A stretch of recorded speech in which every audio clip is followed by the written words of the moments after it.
وصحبه وبارك وسلم. ویلکم بیک ناظرین کرام، کتاب الشفاء سے یرکان کا روحانی علاج۔ اگر کسی شخص کو یرکان ہیپاٹائٹس ہو جائے تو سورۃ البینہ پارہ نمبر 30 لکھ کر اپنے پاس بھی رکھیں، اسے پانی میں گھول کر پی لیں تو انشاءاللہ یرکان سے شفا نصیب ہوگی۔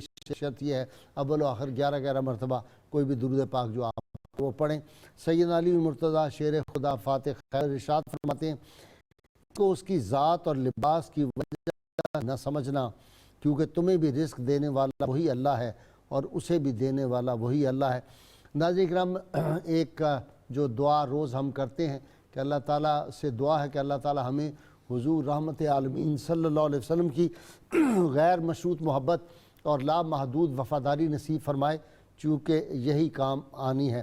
ناظرین کرام، کل کے اخبارات کے ذریعے پتہ چلا کہ چیف جسٹس آف پاکستان میاں ثاقب نثار صاحب نے کٹا میں ایک مندر ہے ہندوؤں کا چکوال میں، اس کے بارے میں کہا کہ اس کا جو تالاب ہے وہ خشک ہو گیا، اور انہوں نے کہا کہ اس کو ہر صورت بھرو، چاہے تمہیں مشکوں سے بھرنا پڑے۔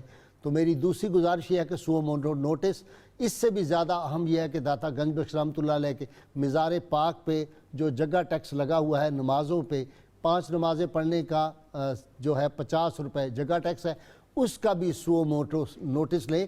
یہ داتا گنج بخش کے قدمین پاک کا صدقہ ہے کہ یہ مملکت خداداد پاکستان ہمیں حاصل ہوئی، اور میاں ثاقب نثار بھی اسی صدقے سے چیف جسٹس ہیں۔ معلوم نہیں یہ پاکستان نہ بنتا تو آج ہم جو بڑے بڑے مناصب پہ بیٹھے ہوئے ہیں شاید ہم کلرک بھی نہ کسی دفتر کے ہو سکتے۔ تو یہ میری ان سے گزارش ہے، اور باقی میں نے یہ گزارش کرنی ہے، جو کچھ اسلام آباد میں اس وقت ہو رہا ہے میرا دل بہت دکھی ہے۔ یہ ٹھیک ہے کہ راستہ بند کرنا اچھی بات نہیں ہے، لیکن پانی اور روٹی بند کرنا کہاں کی اچھائی ہے؟ ہمیں ان باتوں پہ غور کرنا چاہیے۔ اللہ تعالیٰ سے دعا ہے کہ وہ اس ملک کے لوگوں کو صحیح سمجھ عطا کر دے، حکمرانوں کے دل میں عوام کے لیے رحم پیدا ہو۔ نبی کریم صلی اللہ علیہ وسلم کی بہرحال ختم نبوت پہ کوئی سمجھوتا، کوئی نرمی، کسی قسم کی گڑبڑ یہ غیرت مند فرزند برداشت نہیں کر سکتے۔ نبی کریم صلی اللہ علیہ وسلم کی ختم نبوت کو جن لوگوں نے کھلواڑ بنایا ان کو سزا ملنی چاہیے، یہ اس عاجز کی رائے ہے۔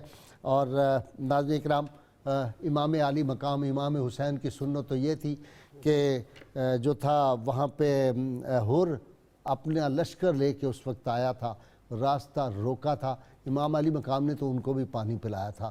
یزید جو ہے اس کا طریقہ پانی بند کرنے کا ہے، امام علی مقام کی سنت جو ہے وہ یہ ہے کہ دشمنوں کو بھی پانی پلاؤ، ان پہ بھی روٹی نہ بند کرو۔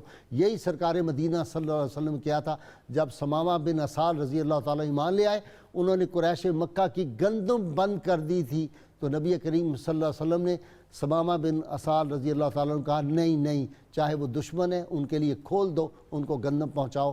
یہ لمحہ فکریہ ہے، اس پہ سوچئے۔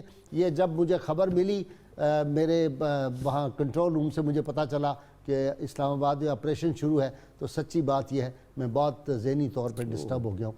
میں اس مملکت کو سمجھتا ہوں یہ نبی کریم صلی اللہ علیہ وسلم کی ناموس کی حفاظت کے لیے یہ ہم نے حاصل کی تھی، علامہ اقبال نے یہی کہا تھا، اور رسول اللہ صلی اللہ علیہ وسلم کی ختم نبوت کے لیے۔